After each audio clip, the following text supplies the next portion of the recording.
지금 일본 열도가 충격에 빠졌습니다. 도쿄대 교수가 목숨을 걸고 폭로한 문서 때문입니다. 일본 방위성조차 이건 일본의 사형 선고다라며 인정한 절망적인 시나리오. 독도에서의 국지전이 순식간에 전면전으로 번지자 지도 위에서 일본의 도시들이 하나둘씩 지워지기 시작했습니다.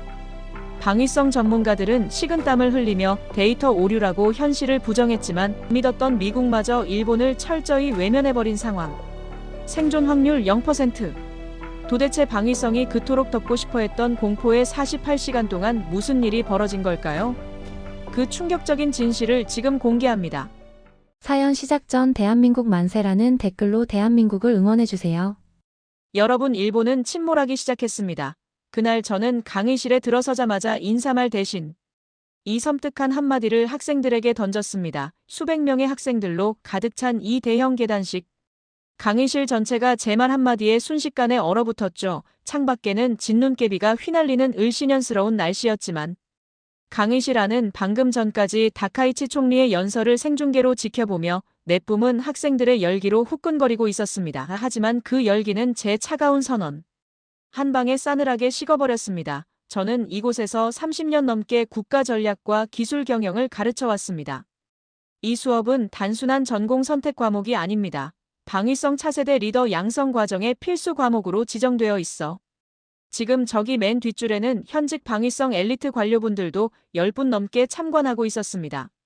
그들은 평소처럼 팔짱을 낀 채 여유로운 표정으로 수업을 지켜보고 있었지만 제가 다짜고짜 침몰을 논하자 표정이 딱딱하게 굳어버리더군요. 평소 데이터를 기반으로 냉철한 분석만 내놓던 제가 강의 시작부터 어떻게 보면 다소 감정적일 수 있는 단어를 뱉어내니 모두들 당황한 기색이 역력했습니다. 교수님, 혹시 오늘 아침에 발표된 4분기 경제성장률 지표 때문에 그렇게 말씀하시는 건가요? 엔저 현상이 회복 불가능한 수준이라서 침몰이라고 표현하신 겁니까?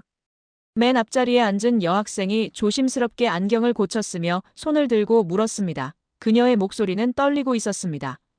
아니면 외교적 고립을 말씀하시는 건가요? 요즘 분위기가 험악하잖아요. 중국과는 대만 문제로 척을 졌고 한국과는 독도 문제로 갈등이 최고조니까요. 뒤쪽에 앉은 남학생이 거들었습니다. 학생들은 저마다의 추측을 쏟아냈습니다. 어떤 학생은 인구 감소 문제를, 어떤 학생은 국가 부채 문제를 거론했죠. 하지만 저는 천천히 고개를 저으며 뚜벅뚜벅 강단 중앙으로 걸어갔습니다. 제 구두 굽소리만이 정적을 채웠습니다. 저는 교탁 위에 놓인 리모컨을 집어들고 뉴스 화면을 띄웠습니다. 오늘 아침 전 세계를 강타한 다카이치 총리의 긴급 성명입니다. 화면 속 다카이치 총리는 마치 전장의 잔 다르크라도 된 것처럼 결의에 찬 표정으로 주먹을 흔들고 있었습니다. 그녀 뒤에는 거대한 일장기가 걸려 있었고 수많은 플래시 세례가 터지고 있었습니다. 저는 볼륨을 높여 그녀의 날카로운 목소리를 강의실 전체에 울려 퍼지게 했습니다. 다케시마의 불법 시설물을 더는 용납하지 않겠습니다. 한국이 국제법을 무시하고 우리의 고유 영토를 무단 점거한 채 그곳에 군사시설을 늘리는 행위는 명백한 주권 침해입니다. 또한 대만 유사시는 곧 일본의 존립위기 사태입니다. 저는 자위대 최고 지휘관으로서 호위함을 파견해서라도 기필코 우리 영토와 주권을 지켜내겠습니다. 필요하다면 자위권 발동도 불사하겠습니다. 총리의 연설은 단순한 항의가 아니었습니다. 명백한 선전포고였습니다. 영상이 끝나고 화면이 정지되자 저는 학생들을 둘러보며 물었습니다. 자, 솔직하게 말해봅시다. 총리의 이 선전포고 여러분은 어떻게 생각합니까? 이게 잃어버린 30년을 끝내고 강한 일본을 되찾아줄 결단일까요? 아니면 우리 모두를 파멸의 구렁텅이로 몰아넣을 위험한 도박일까요? 잠시 무거운 정적이 흐르더니 쿵 하고 책상을 치는 소리가 들렸습니다. 평소 우익 성향이 강했던 학생회 간부 이토군이었습니다. 그는 더 이상 참을 수 없다는 듯 얼굴이 붉게 상기된 채 자리에서 벌떡 일어났습니다. 당연히 일본을 구할 위대한 결단입니다. 교수님, 다케시마는 역사적으로나 국제법상으로나 명백한 우리 땅 아닙니까? 한국이 불법으로 점거하고 있는 우리 영토를 되찾겠다고 하는 게 왜 침몰입니까? 오히려 당당한 강대국 일본의 모습으로 부활하는 신호탄 아닙니까? 이토군의 목소리에는 확신이 차 있었습니다. 그의 말이 끝나자마자 여기저기서 동조하는 목소리가 터져나왔습니다. 맞습니다. 언제까지 유감 표명만 하고 말로만 항의할 겁니까? 총리님이 드디어 칼을 빼든 겁니다. 우리도 이제 할 말은 해야죠. 방위성 분들도 와 계시지만. 우리 해상자위대 전력이면 한국 해군 정도는 충분히 압도할 수 있지 않습니까? 강의실은 순식간에 뜨거운 애국심으로 달아올랐습니다. 학생들의 눈빛은 마치 전쟁에 나가는 병사들처럼 비장했습니다. 뒷자리의 방위성 관료들도 팔짱을 낀 채 고개를 끄덕이며 흐뭇한 표정으로 학생들의 패기를 지켜보고 있었죠. 마치 자신들이 듣고 싶었던 말을 학생들이 대신해주고 있다는 듯이요. 그들은 이토군의 용기에 무언의 지지를 보내고 있었습니다. 저는 그들의 환호를 잠자코 지켜보다가 칠판으로 다가가 분필을 집어들었습니다. 그리고 칠판이 부러질 듯 힘을 주어 아주 크게 딱 한 단어를 적었습니다. 제로 분필 가루가 공중으로 흩날렸습니다. 강의실이 다시 찬물을 끼얹은 듯 조용해지자 제가 입을 열었습니다. 여러분의 뜨거운 애국심 잘 들었습니다. 나라를 생각하는 그 마음은 높이 삽니다. 하지만 제 대답은 이 숫자로 대신할게요. 제로 가능성 0%입니다. 그게 무슨 말씀이십니까? 이토군이 황당하다는 표정으로 물었습니다. 여러분은 다카이치 총리의 발언을 부활의 신호탄이라고 했죠. 틀렸습니다. 제가 지난 10년간 펜타곤과 방위성에서 연구한 데이터를 바탕으로 계산한 시뮬레이션 결과 저 발언이 실행되는 순간 정확히 30분 뒤 이곳 도쿄가 지도상에 온전하게 남아있을 확률 그게 0%라는 얘기입니다. 도쿄가 사라진다고요. 그게 무슨 공상과학 소설 같은 소리입니까? 그렇습니다. 이건 정치적 비관론이나 패배주의가 아니에요. 제 전공인 무력 충돌 예측 모델에 한국군의 미사일 전력과 일본의 방어 능력을 대입한 아주 냉혹한 물리학적 결론이거든요. 감정이 섞이지 않은 순수한 데이터의 결과값입니다. 강의실의 공기가 순식간에 싸늘하게 변했습니다. 학생들은 서로의 얼굴을 쳐다보며 수군거리기 시작했습니다. 저는 굳어버린 이토군과 뒤에서 표정이 굳어진 방위성 관료들을 번갈아 보며 쐐기를 박았습니다. 여러분이 믿고 있는 그 강한 일본이 얼마나 허상인지, 그리고 우리가 얼마나 위험한 착각 속에 살고 있는지 지금부터 데이터로 하나하나 증명해드리겠습니다. 저는 교탁 위에 노트북을 조작해 미리 준비해둔 프레젠테이션 파일을 열었습니다. 첫 번째 슬라이드가 대형 스크린에 띄워졌습니다. 여러분은 이 사진을 보고 우리 해상자위대의 위용이라며 뿌듯해하시겠죠. 화면에는 거대한 회색 군함이 도크에 들어와 있는 사진이 떴습니다. 웅장한 크기의 군함이었지만 배경에 보이는 크레인과 시설물은 일본의 것이 아니었습니다. 지난달 카를로스 델토로 미 해군 장관이 일본 요코스카 기지를 방문했다는 뉴스는 보셨을 겁니다. 미 7함대의 모항이자 우리 해상자위대의 심장부죠. 요코스카는 미일 동맹의 상징과도 같은 곳입니다. 그런데 델토로 장관은 요코스카의 일본 조선소들을 둘러보고는 고개를 저으며 실망한 기색이 역력한 채 곧장 비행기를 탔습니다. 그가 원래 예정된 일정을 취소하고 급하게 날아간 곳이 어디였습니까? 저는 리모컨을 눌러 다음 사진을 띄웠습니다. 화면이 바뀌며 울산 HD 현대중공업과 거제 한화오션의 광활한 도크, 그리고 그곳을 둘러보며 엄지를 치켜세우는 미 해군 장관의 환한 미소가 떴습니다.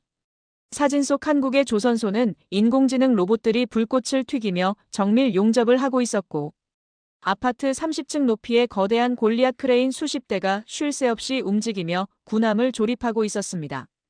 미국이라는 세계 경찰의 총태평양 함대의 군함들이 늙고 고장나고 있거든요. 중국의 해군력 팽창을 견제하느라 작전 일수는 늘어나는데 배를 고칠 곳이 없어 당장 수리가 시급한 상황입니다. 미 해군의 유지보수 역량은 이미 한계에 달했습니다. 그런데 한때 조선 왕국이라 불리며 세계 바다를 호령했던 일본은 어떻습니까? 저는 이토군을 바라보며 물었습니다. 우리 조선소의 현실을 아십니까? 조선소 도크는 너무 작아서 최신의 함정이 들어가지도 못하고 현장의 용접공들은 죄다 70대 노인들 뿐입니다. 젊은 기술자들은 힘든 일을 기피해서 씨가 말랐고 그 자리를 채운 건 일본어조차 서툰 외국인 기능 실습생들입니다. 자동화율은 떨어지고 납기는 지연되기 일수주. 미 해군이 가장 중요한 자산인 군함을 일본에 맡길 수가 없는 지경이라는 겁니다. 이건 미 해군 장관이 직접 보고서에 남긴 내용입니다. 강의실 곳곳에서 탄식이 흘러나왔습니다. 일본 제조업의 몰락을 뼈아프게 찌르는 말이었기 때문이죠. 학생들은 고개를 떨구거나 믿을 수 없다는 표정을 지었습니다. 미국은 아주 냉정한 나라입니다. 그들은 더 이상 일본을 신뢰할 수 있는 병참, 기지로 보지 않아요. 망가진 대장간으로 판단한 겁니다. 그래서 자존심을 굽히고 한국으로 달려가 사정한 거죠. 제발 우리 배 좀 고쳐달라고요. 우리 함대를 유지해 달라고요. 전쟁에서 가장 중요한 보급 라인. 즉 MRO를 미국이 누구에게 맡겼습니까? 일본이 아니라 한국입니다. 저는 뒤쪽에 앉은 방위성 관료들을 가리키며 말했습니다. 못 믿겠다면 저기 앉아 계신 방위성 관계자분들께 한번 물어보십시오. 유사시 미 해군 함정들이 수리를 위해 어디로 들어가는지. 일본 항구가 아니라 한국 울산항과 거제항입니다.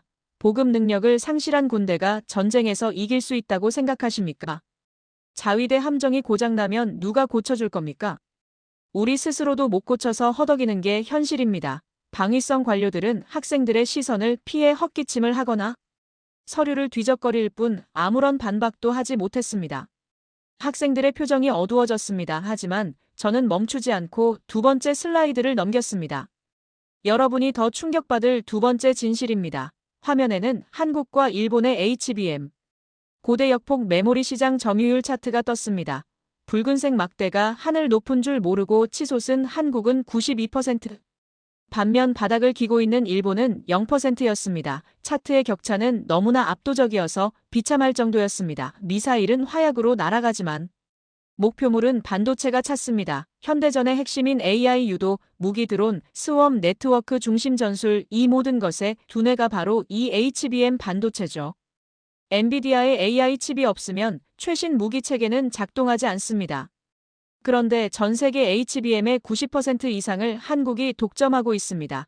엔비디아의 젠슨 황조차 한국의 하이닉스와 삼성전자 앞에 줄을 서서 물량을 구걸하고 제발 우리에게 먼저 달라고 사정하는 게 현실이고요.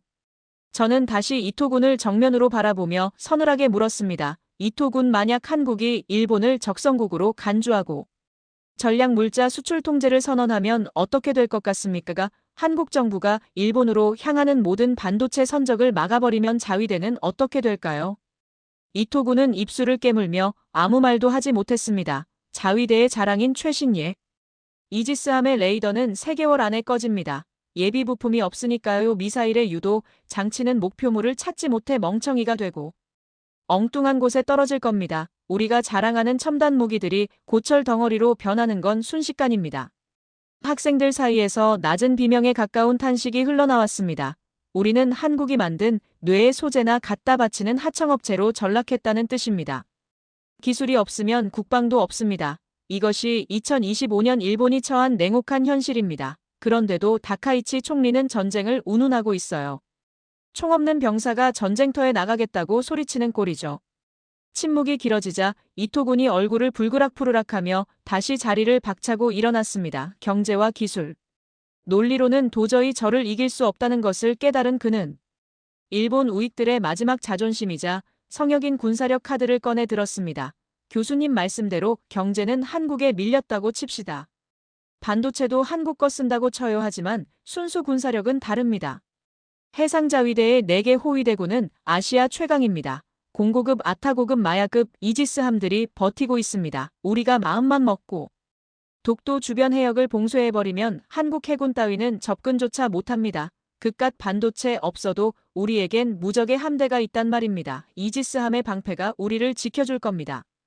이토군은 뒤에 앉은 방위성 관료들을 향해 애원하듯 외쳤습니다. 그렇지 않습니까? 우리 자위대가 한국 따위에게 진리가 없지 않습니까? 뭐라도 말씀 좀 해보세요.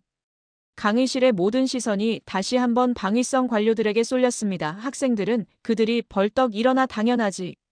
우리 자위대는 무적이다라고 외쳐주길 기대했습니다. 하지만 그들은 곤혹스러운 표정으로 서로의 눈치만 볼 뿐 누구도 그렇다고 대답하지 못했습니다. 한 관료는 손수건을 꺼내 이마에 땀을 닦았고 다른 관료는 애써 시선을 허공으로 돌렸습니다. 그 침묵은 학생들에게 큰 충격을 주었습니다. 그 모습을 지켜보던 저는 입가에 비릿한 미소를 지었습니다. 이제 보여줄 때가 됐거든요.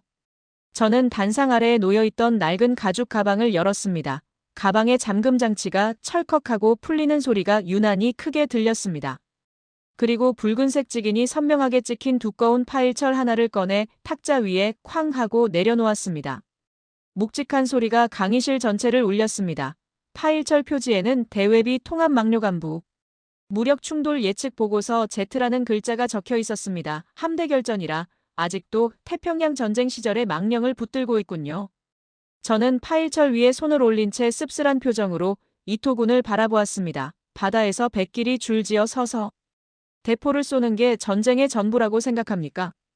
학생의 말이 일리가 있긴 합니다. 1대1로 바다 한가운데서 정정당당하게 백길이만 붙으면 우리가 이길 수도 있겠죠. 자위대의 대잠 능력과 이지스 시스템은 훌륭하니까요. 하지만 이토군 한국이 바보입니까? 우리가 원하는 방식대로 싸워주게요. 저는 파일철의 표지를 천천히 넘기며 학생들을 둘러보았습니다. 종이 넘기는 소리가 숨막히는 정적을 갈랐습니다.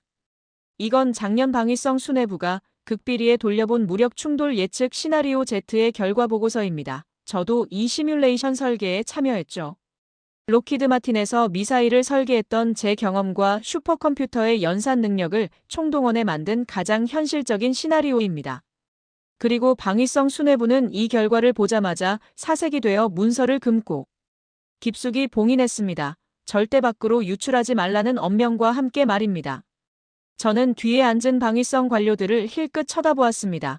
그들은 마치 죄인처럼 고개를 숙이고 시선을 피하고 있었습니다. 여러분이 그토록 믿는 자위대가 독도를 건드린 그 순간부터 도쿄가 어떻게 무너져 내리는지 지금부터 방위성이 덮어버린 그 끔찍한 기록을 공개하겠습니다. 저는 강의실의 조명을 낮추고 시뮬레이션 영상을 재생했습니다. 대형 스크린에 붉은색 디지털 지도가 떠올랐습니다. 가장 먼저 보이는 건 독도 인근 해역입니다. 일본 정부의 명령에 따라 해상보안청 순시선과 자위대 최정예 이지스함 4척이 독도를 포위했습니다. 일본 열도는 드디어 해냈다며 환호성에 휩싸였죠. 방송에서는 주권 회복을 외치며 난리가 났습니다.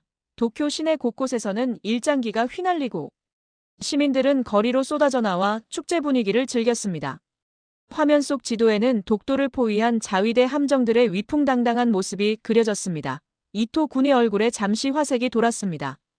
드디어 일본이 해냈다는 표정이었죠. 하지만 저는 차갑게 찬물을 끼얹었습니다. 하지만 그 기쁨은 딱 30분을 넘기지 못했습니다. 화면이 바뀌며 한국의 부산항과 진해항 평택항이 비춰졌습니다. 한국 해군은 항구 밖으로 단 한 척도 나오지 않았습니다. 바다는 고요했습니다. 이토군 학생은 한국 해군이 겁을 먹었다고 생각하겠죠. 우리 함대가 무서워서 숨었다고 생각하겠죠. 천만에요. 자위대가 독도에 깃발을 꽂으며 환호하던 바로 그 시각 한국 내륙 깊숙한 산악지대와 지하 벙커에서는 수십 대의 이동식 발사대들이 위장막을 걷어내고 있었습니다. 화면 속에서 거대한 미사일 발사대들이 하늘을 향해 고개를 쳐들었습니다.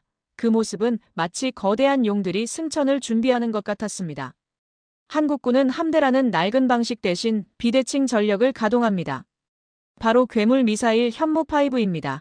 제 설명이 끝나기가 무섭게 화면에서 붉은 섬광과 함께 수십 발의 미사일이 솟구쳐 올랐습니다. 화면을 가득 채운 미사일의 궤적은 공포 그 자체였습니다. 탄두 중량 8톤. 이건 전술에게 버금가는 운동 에너지를 가집니다. 마하 10의 속도로 성층권까지 올라갔다가 8톤의 쇳덩어리가 중력 가속도를 받아 지상으로 내리꽂힙니다. 이 괴물을 막을 수 있는 방공망은 일본, 아니 전 세계 어디에도 없습니다. SM-3 패트리어트 아무 소용 없습니다. 요격 미사일이 닿기도 전에 지상에 꽂히니까요. 설마 이토군이 입을 벌린 채 말을 잇지 못했습니다. 발사 후 불과 몇 분 뒤 미사일들은 독도에 있는 자위대 함정이 아니라 이곳 도쿄의 심장부를 향해 떨어졌습니다. 쾅 스피커를 통해 묵직한 폭발음이 울려 퍼지며 화면 속 도쿄 지도가 붉게 물들었습니다. 거대한 충격파가 도시를 휩쓸었습니다. 도쿄 전력망이 블랙아웃되고 도쿄증권거래소의 서버가 멈췄습니다. 긴자의 화려한 네온 사인이 꺼지고 도시는 순식간에 암흑천지로 변했습니다. 하지만 진짜 공포는 지상에 있는 건물이 아닙니다. 저는 화면의 한 지점을 가리켰습니다. 도쿄 이치가야 방위성 청사가 있는 곳이었습니다. 단 한 발의 현무5가 이치가야 방위성 지하 100m 벙커를 관통했습니다. 현무 미사일은 폭격의 힘으로 터지는 게 아닙니다. 8톤이라는 엄청난 무게가 마하 10의 속도로 내리꽂히는 순수 운동 에너지로 지하 안반을 뚫고 들어가 인공 지진을 일으키거든요. 지하 벙커에 숨어 작전을 지휘하던 수뇌부는 그대로 생매장당했습니다. 콘크리트와 철근이 엿가락처럼 휘어지고 벙커는 거대한 무덤이 되어버렸습니다.